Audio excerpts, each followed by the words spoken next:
Algo está sucediendo con lo que se llama Iglesia de Cristo en nuestro tiempo. Algo está sucediendo. La Iglesia de Cristo se ha modernizado. Se ha modernizado mucho. Y no hablo de modernizado en lo relacionado a por qué medios estamos predicando o cómo proyectamos los cantos en nuestras iglesias o si tenemos algún sistema de membresía. Está bien. El problema es que gran parte de la Iglesia de Cristo, de lo que se llama Iglesia de Cristo en nuestros tiempos, ha modernizado los estándares de Dios, lo que representa ser un cristiano. Hoy en día todo lo dejan a recibe a Cristo en tu corazón y ya estás del otro lado.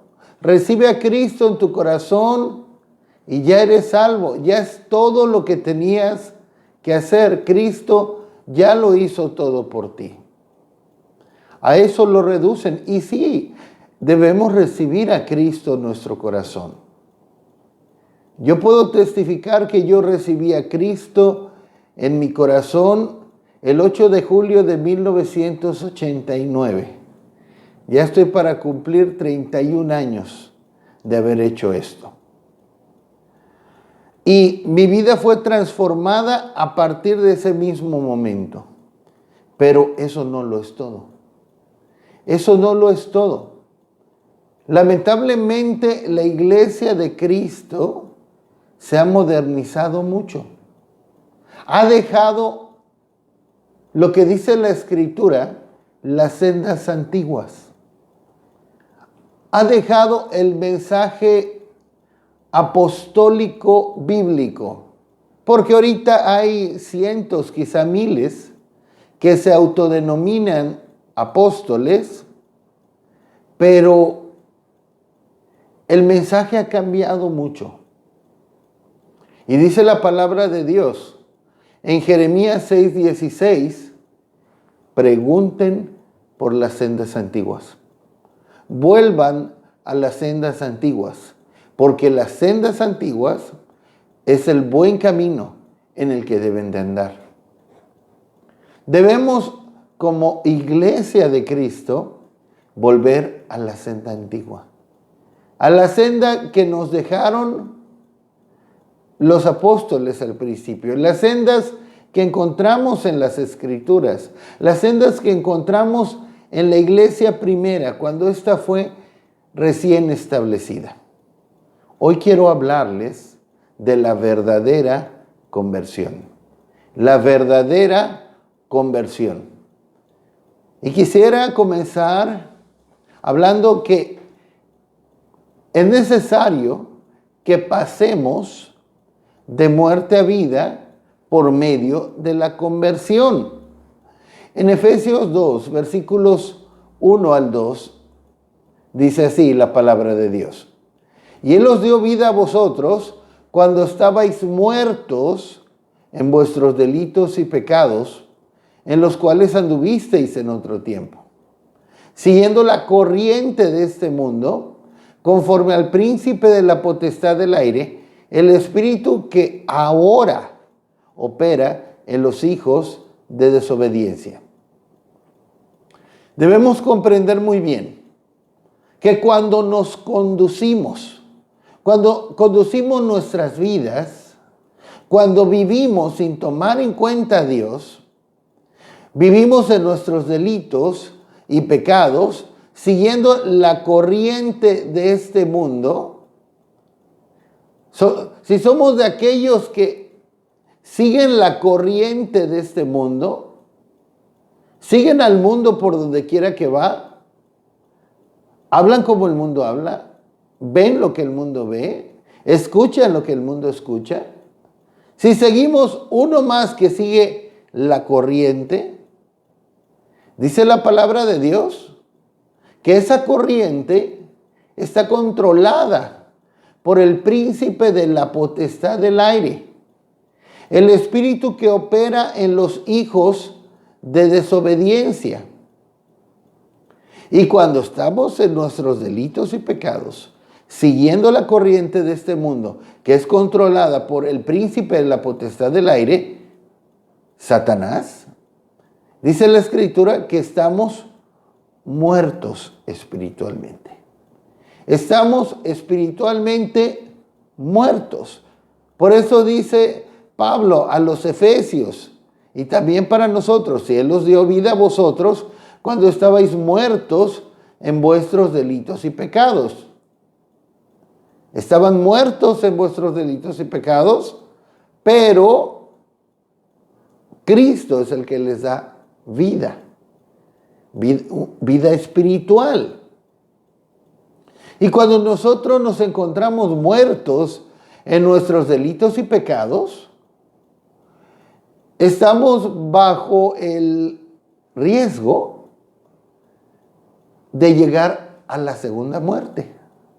La segunda muerte, que es eterna, y esta es ser lanzados al lago de fuego, de lo cual nos habla Apocalipsis 21:8.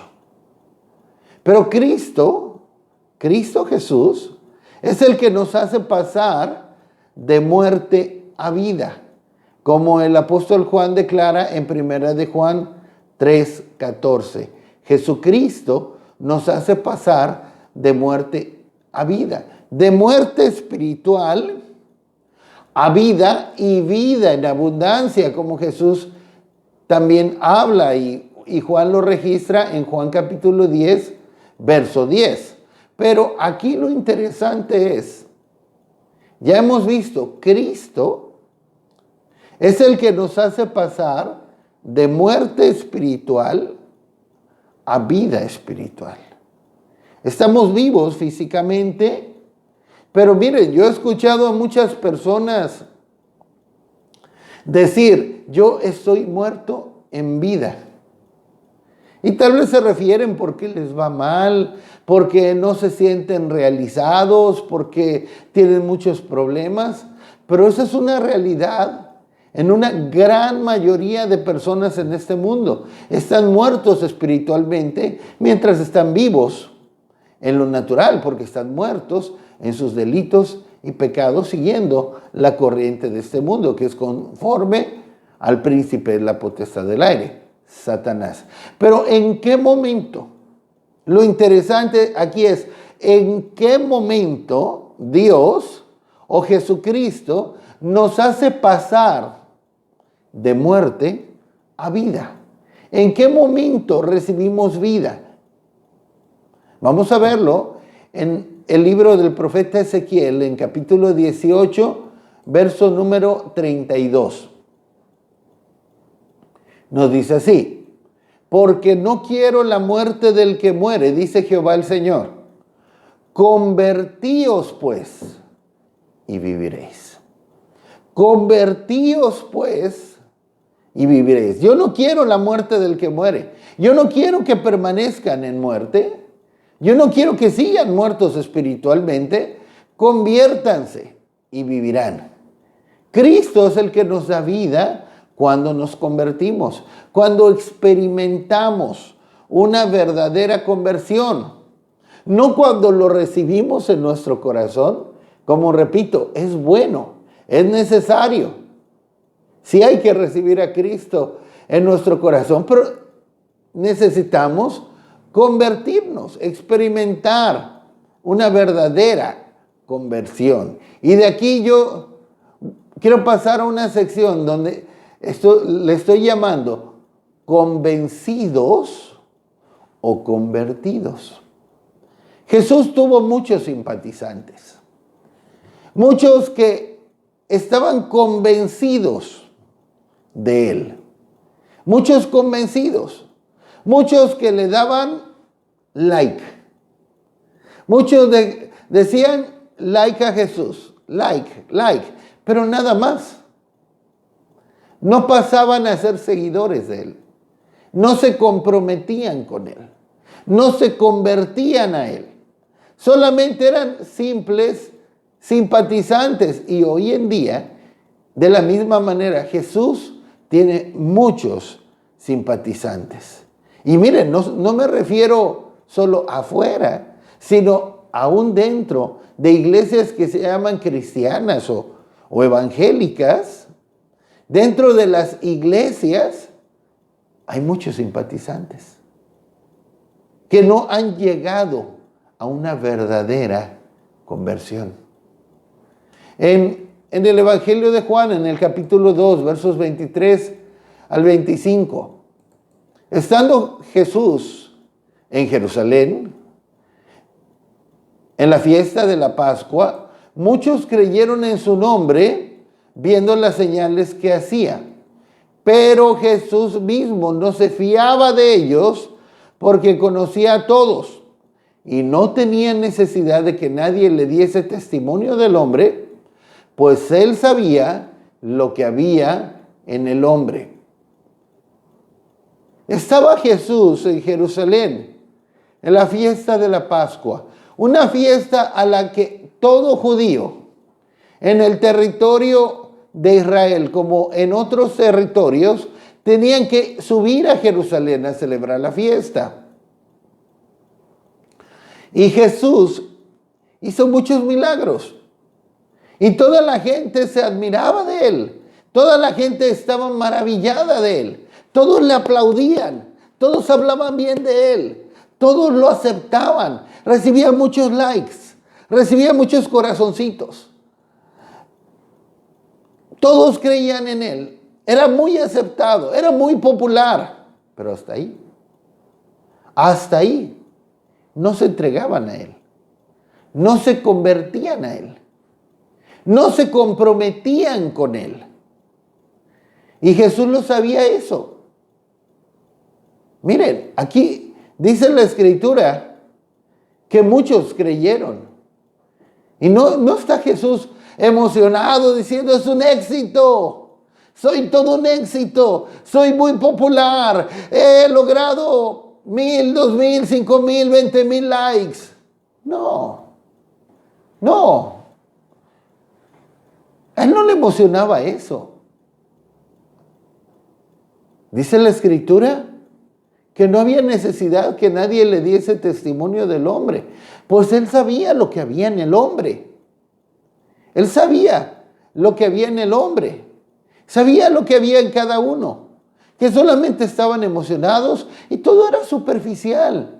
Estaban convencidos de él, mas no convertidos a él.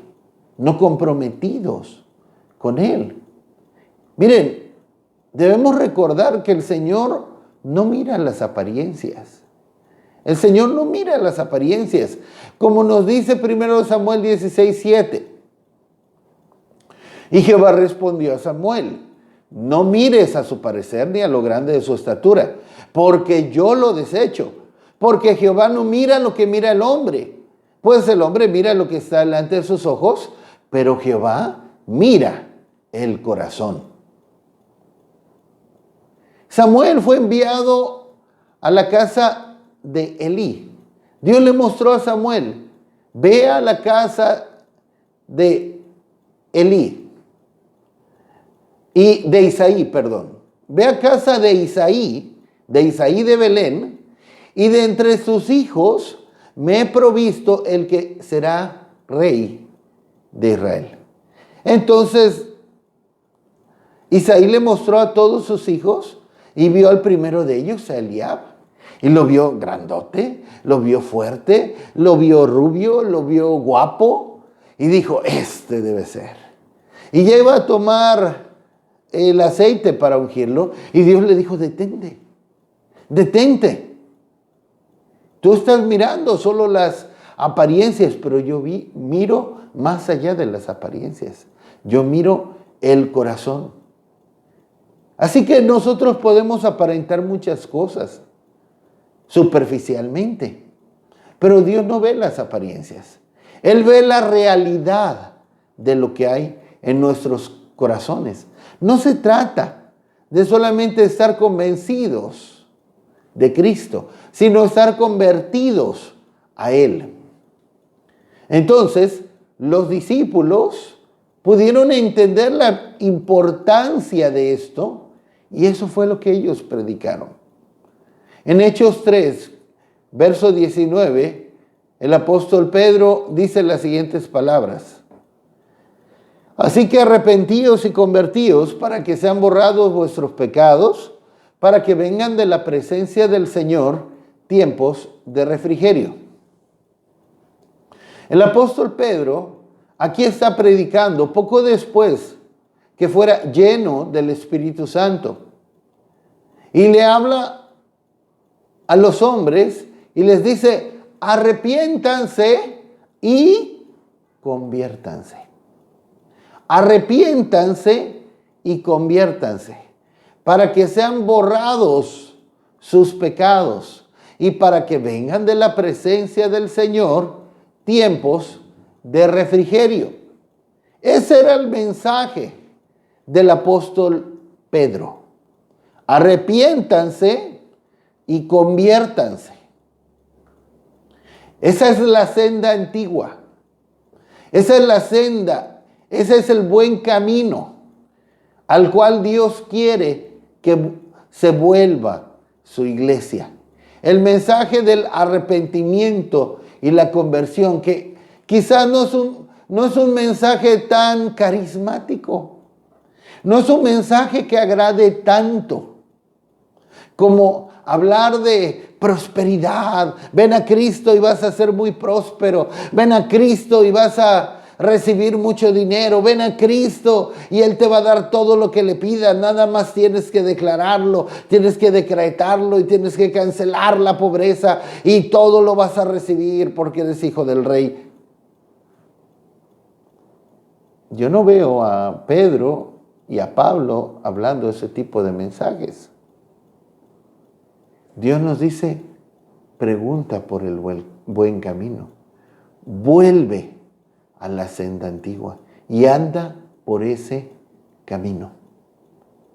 Pedro aquí está predicando arrepentimiento y conversión. ¿Qué predicaba Pablo?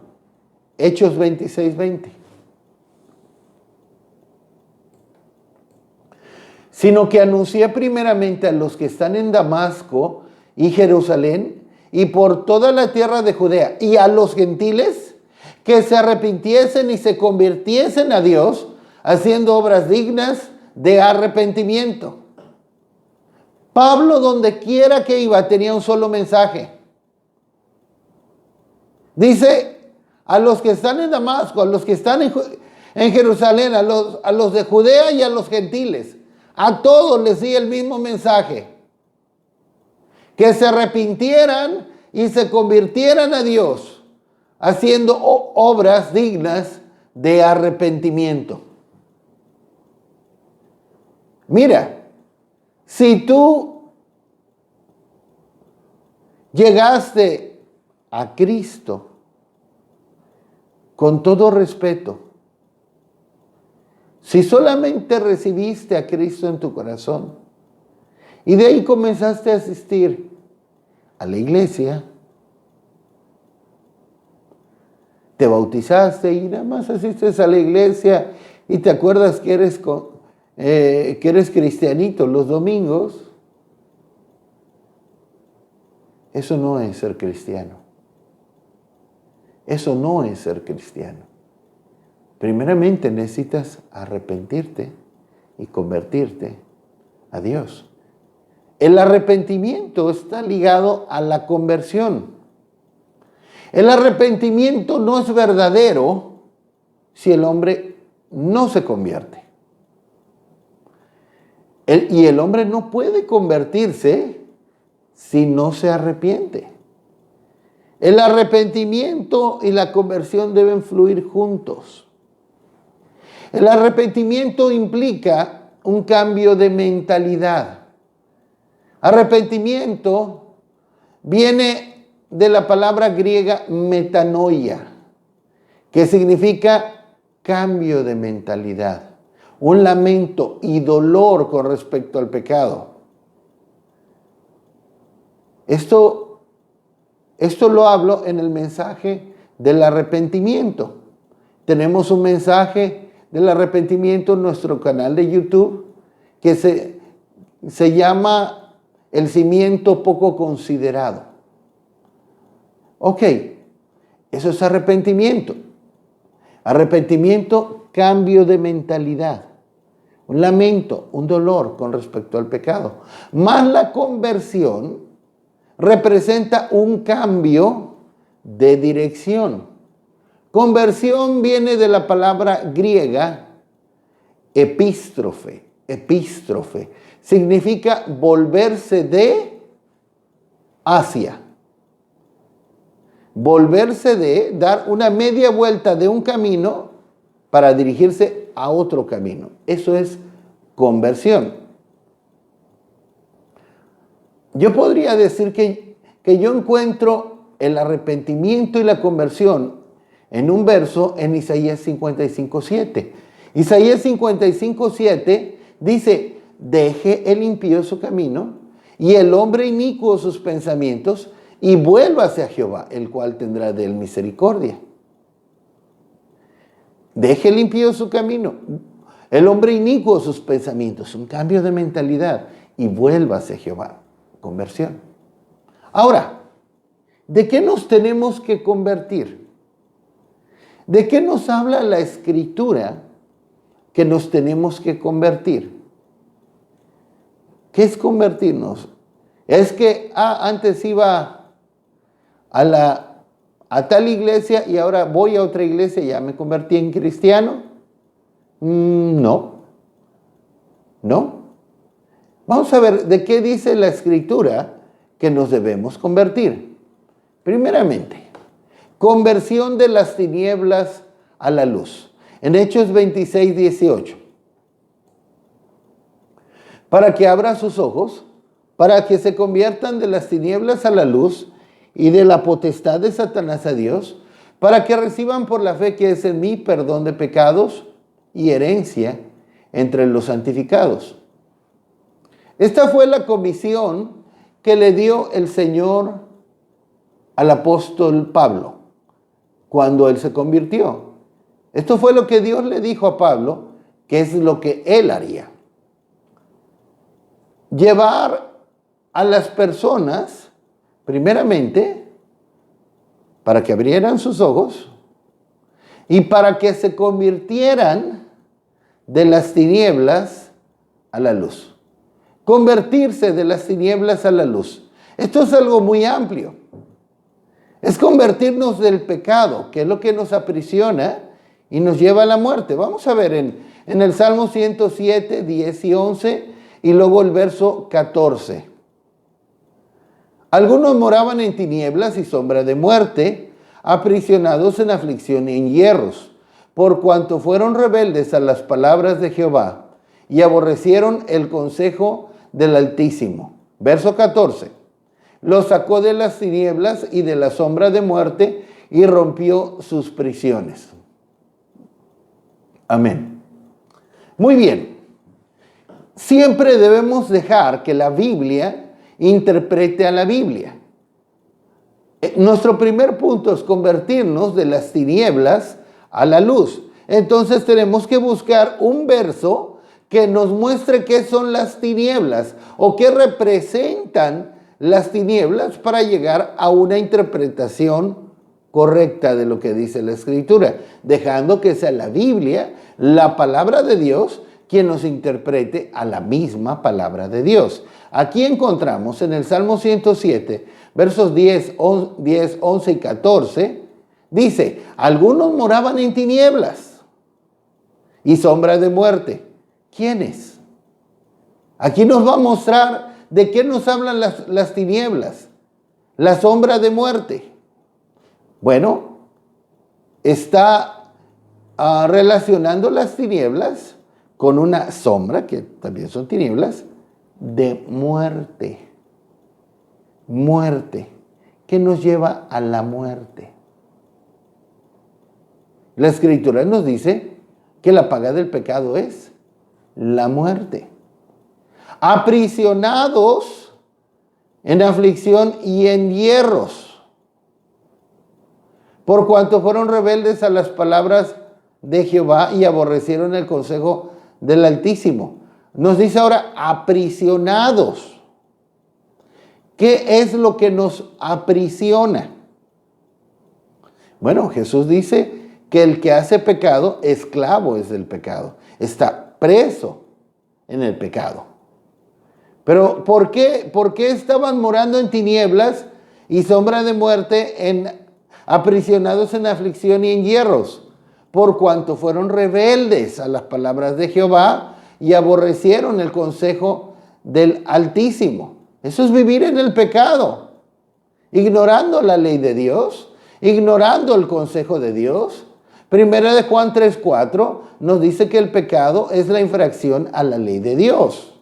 Cuando infringimos la ley de Dios, cuando vamos en contra de la ley de Dios, cuando la ignoramos, no aceptamos, rechazamos, aborrecemos el consejo de Dios, estamos pecando. Y en el verso 14 nos dice, lo sacó de las tinieblas y de la sombra de muerte, nuevamente la muerte de que nos habla, pecado, la paga del pecado es muerte, y rompió sus prisiones.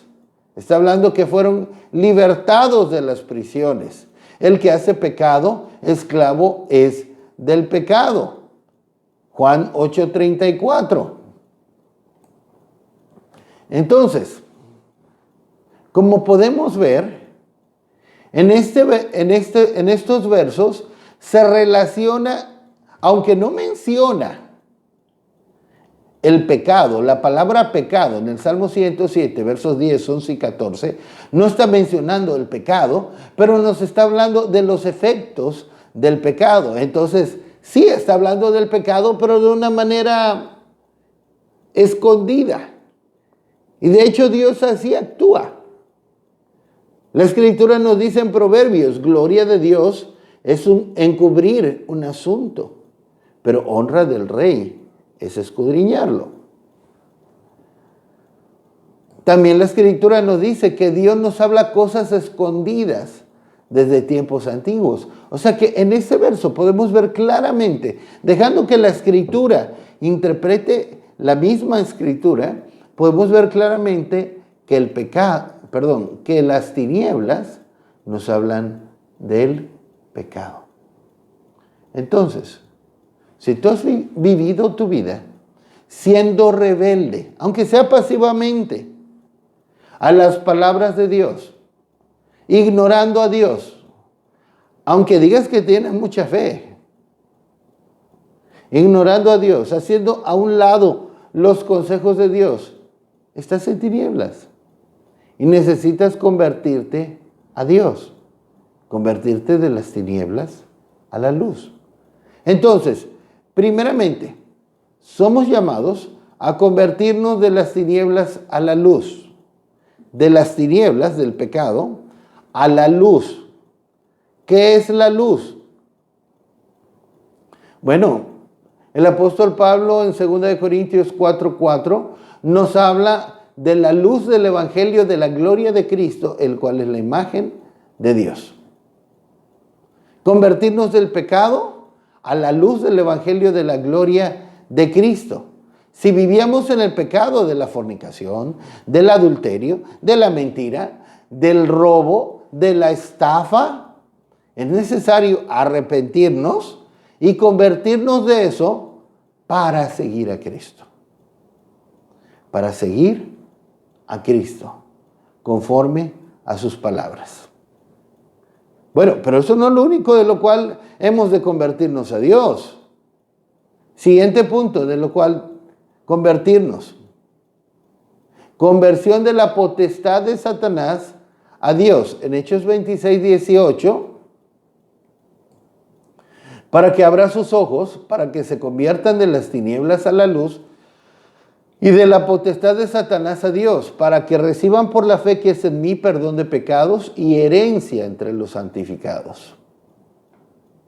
Ok, cuando una persona no toma en cuenta a Dios, está bajo el control y potestad de Satanás. Miren, me regreso un momentito. En Hechos 26, 18, ya habíamos hablado de convertirnos de las tinieblas a la luz, pero de ahí menciona el Señor otra área de la cual debemos convertirnos, de la potestad de Satanás a la potestad de Dios. ¿Sí? Y repito, cuando una persona no toma en cuenta a Dios, está bajo el control y la potestad de Satanás.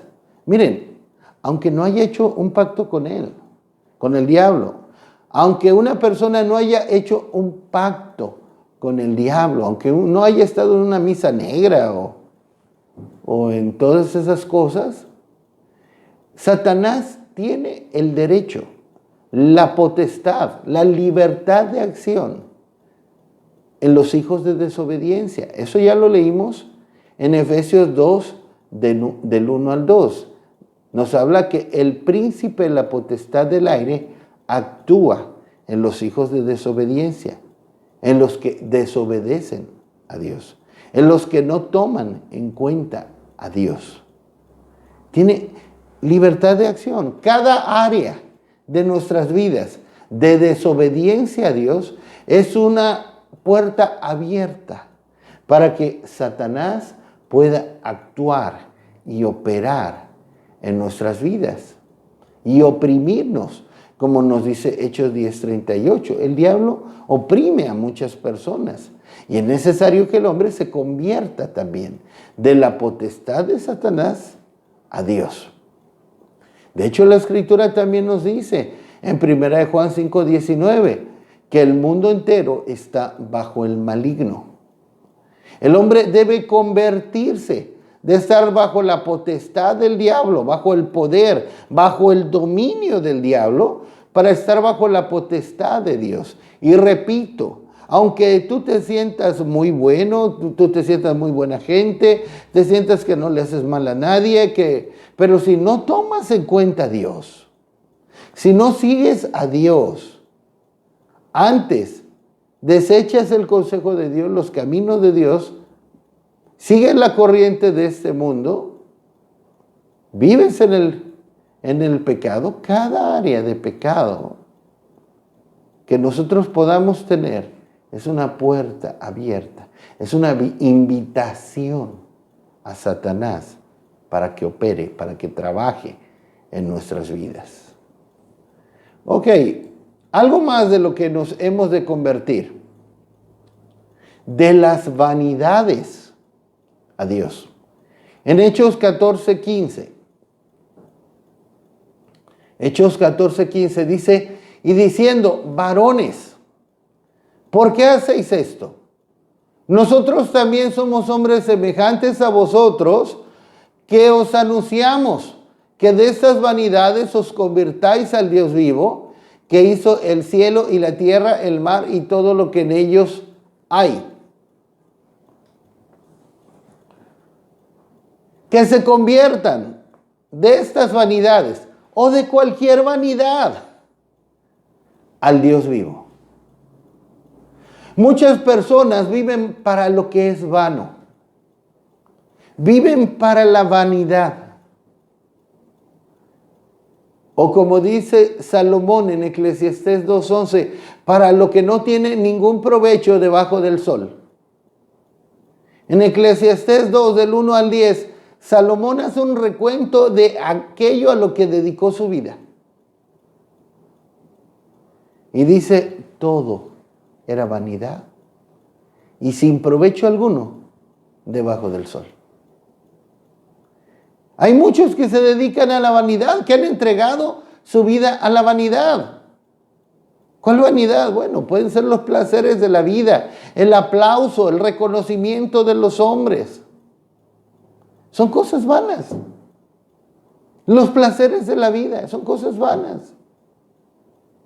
El buscar el aplauso, el reconocimiento, la fama, la popularidad de los hombres. Es vanidad. El hombre muchas veces vive o se entrega a cosas, miren, fíjense bien, que tal vez no son necesariamente vanas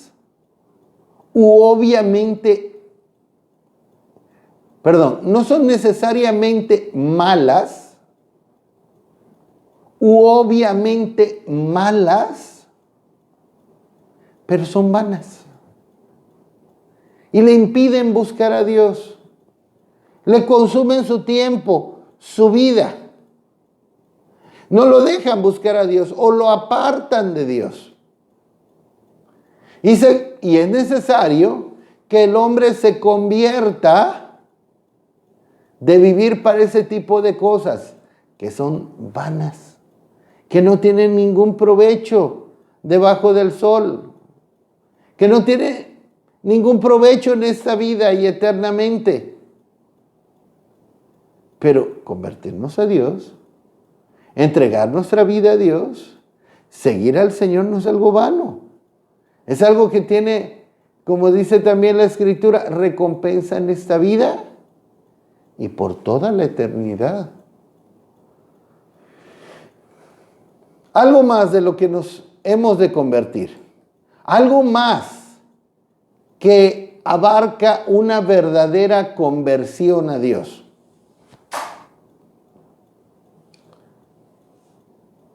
Dice, porque ellos mismos cuentan de nosotros la manera en que nos recibisteis y cómo os convertisteis de los ídolos a Dios para servir al Dios vivo y verdadero. Dios aborrece la idolatría. Dios aborrece la idolatría. Esto es algo que debemos saber y aprender muy bien. En el segundo mandamiento, Dios nos dice, en Éxodo 20, 4 al 5, no te harás imagen ni ninguna semejanza de lo que esté arriba en el cielo, ni abajo en la tierra, ni en las aguas debajo de la tierra. No te inclinarás a ellas, ni las honrarás, porque yo soy Jehová tu Dios, fuerte, celoso, que visito la maldad de los padres sobre los hijos, hasta la tercera y cuarta generación de los que me aborrecen. Pablo nos advierte que detrás de un ídolo hay un demonio. En 1 Corintios 10, del 19 al 20, Pablo dice, lo que los gentiles sacrifican a los ídolos, lo que los gentiles ofrecen a los ídolos, no lo ofrecen a los ídolos, lo ofrecen a los demonios. ¿Por qué? Porque detrás de un ídolo hay un demonio. De tal manera que adorar a ídolos es provocar a celos a Dios. Éxodo 34, 14 nos dice que Dios es celoso. Por tanto, Pablo nos dice que huyamos de la idolatría en 1 Corintios 10, 14. El apóstol Juan nos habla que nos guardemos de los ídolos en 1 Juan 5, 21. Entonces, es muy serio. Dios aborrece la idolatría. México es una nación muy idólatra y santera. Comenzando con la religión que es una mezcla de cristianismo con paganismo romano. Y es necesario que las personas se conviertan de los ídolos a Dios. Y los ídolos, todo ídolo, toda figura que sea objeto de culto de lo que está arriba en el cielo. ¿Y quién está arriba en el cielo? Cristo, los santos, ángeles. Toda figura o imagen que sea objeto de culto ha de ser destruido, como nos habla Deuteronomio 7, 5, 7, 25, 12 del 2 al 3, Éxodo 23, 24, Éxodo 34, 13 al 14. Queda claro, es una u otra cosa. Quien adora ídolos no puede adorar a Dios. O adoras ídolos o adoras a Dios. Dios es espíritu y los que le adoran le deben de adorar en espíritu y verdad. Ahora, también un ídolo puede ser cualquier cosa a la que le demos el lugar de Dios o que le quite su lugar a Dios en nuestras vidas. Algo más que implica una verdadera conversión. Convertirnos del error a la verdad. En Santiago 5:19 nos dicen las siguientes palabras. Hermanos, si alguno de entre vosotros se ha extraviado de la verdad y alguno le hace volver, si alguno se ha extraviado si alguno de entre vosotros se ha extraviado de la verdad y alguno le hace volver. ¿Volver qué es? Lo hace convertirse. Volver, lo vimos en un principio. Viene de la palabra griega, convertirse viene de la palabra griega epístrofe, que significa volverse de hacia. Entonces, error es lo contrario a la verdad. Cristo es la personificación de la verdad. En Juan 14:6 Jesús dice, yo soy el camino y la verdad y la vida. Pero la verdad la encontramos en la palabra de Dios. La palabra de Dios es verdad. Jesús habla orando al Padre en Juan 17:17. Jesús orando al Padre le dice, santifícalos en tu verdad. Tu palabra es la verdad. La palabra de Dios es la verdad. A más de esto, en el Salmo 119, 160, nos dice el salmista, la suma de tu palabra es la verdad. La suma, completo, todo lo que dice la Escritura es la verdad. No nada más lo que nos agrade, sino si queremos tener la verdad sobre algún tema, es necesario que veamos la suma de lo que Dios dice de ese tema y no sacar versos de su contexto. Se dice que un texto sin su contexto es un pretexto. Muchas personas se aferran a la mentira. Jesús le dijo a los religiosos de su época, erran o están en el error porque ignoran las Escrituras y el poder de Dios, como está escrito en Mateo 22:29.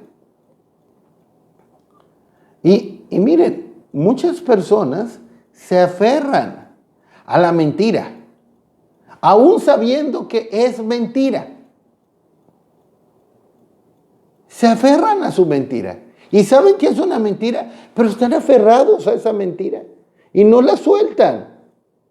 ¿Por qué? Porque no quieren decepcionar a su familia, a sus amigos. Se aferran a ello porque dicen, es que eso no fue lo que me enseñaron mis padres. Eso no fue lo que me enseñaron cuando yo era pequeño. Eso fue, y yo voy a seguir lo que me enseñaron mis padres. Ahí cuando alguna persona me dice eso, yo le digo, por ejemplo, a las mujeres, ok, muy bien, hermana. Entonces, si su mamá le enseñó a lavar a mano, no acepte cuando su esposo le quiera regalar una lavadora automática, porque su mamá le enseñó a lavar a mano. No acepte otra cosa. Quédese con lo que le enseñó su mamá. No, ¿cómo cree? Muchas veces no somos consistentes en lo que decimos o en lo que pensamos. Bueno, es necesario que las personas se conviertan del error a la verdad. Así que una genuina conversión implica convertirnos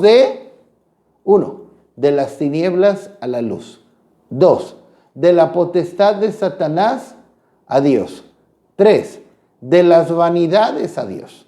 4, de los ídolos a Dios. 5, del error a la verdad. Del error a la verdad. Hay quienes no aman la verdad. Quienes no aman la verdad. Pero dice el apóstol Pablo, es necesario un amor de la verdad para ser salvos.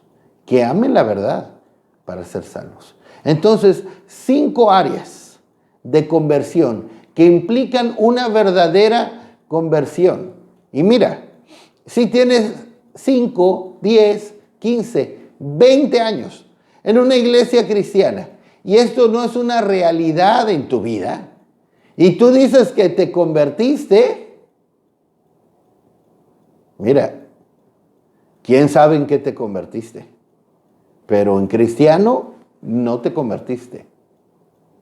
En cristiano no te convertiste. No te engañes. No te dejes engañar. Esto implica una verdadera conversión de acuerdo a lo que dice la palabra de Dios, de acuerdo a lo que dice la senda antigua de la palabra de Dios, de acuerdo a lo que los discípulos predicaron y quedó plasmado, inspirado por el Espíritu Santo en las Sagradas Escrituras. Menos que esto no es ser cristiano. Menos que esto, si dices que te convertiste, quién sabe en qué te convertiste, pero en cristiano, no, para nada. El testimonio de la primera iglesia lo encontramos, y con esto voy a terminar, en Hechos 11:21.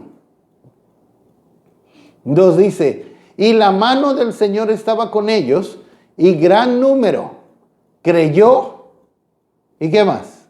Se convirtió al Señor. Muchas veces las iglesias, los ministros cantan victoria cuando dicen, tantas personas pasaron al frente al altar y aceptaron a Cristo en su corazón. Tantas personas se convirtieron en cristianos. Miren, es necesario aceptar a Cristo en su corazón. Yo hablo de ello, es necesario, claro, aceptar a Cristo en el corazón.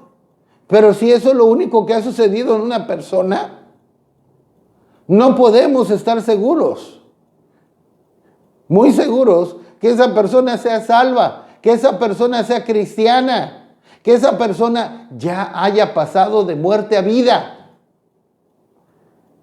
Las personas deben creer y tener una genuina conversión al Señor. Hechos 11:21. Y la mano del Señor estaba con ellos y gran número. No aceptó a Cristo en su corazón. No, creyó y se convirtió al Señor. Y ya vimos 5 áreas que implican una conversión al Señor. Debemos asegurarnos, primeramente, que nosotros nos hayamos convertido genuinamente al Señor Jesucristo. Y si esto es una realidad en nuestras vidas, compartir con otros y predicar con otros, hablarle a otros de la necesidad de arrepentirse, creer y convertirse al Señor Jesucristo. Ese es el mensaje que predicaron tanto Pedro como Pablo, como los discípulos cuando la iglesia comenzó. Cuando la gloria de Dios llenó la iglesia en sus principios. Y estamos en tiempos en que Dios, antes de la segunda venida de Cristo, quiere llenar a su iglesia nuevamente de su espíritu y derramar un avivamiento y su gloria a nivel mundial. Pero es necesario y urgente que la iglesia se vuelva a la senda antigua. Podemos modernizar la manera en que lavamos la ropa, la manera en que proyectamos los cantos en la iglesia, la manera en que hacemos muchas cosas. en que calentamos la comida. Podemos modernizar muchas cosas. Pero los estándares de Dios no se modernizan. Los estándares de Dios permanecen como desde el principio, como Él los estableció desde el principio. Ese fue el mensaje de Pablo. En Hechos 26:20, arrepentíos y convertíos a judíos y a gentiles. Ese fue el mensaje de Pedro. En Hechos 3:19, ese ha de ser nuevamente y urgentemente el mensaje de la iglesia de Cristo en este tiempo. Amén.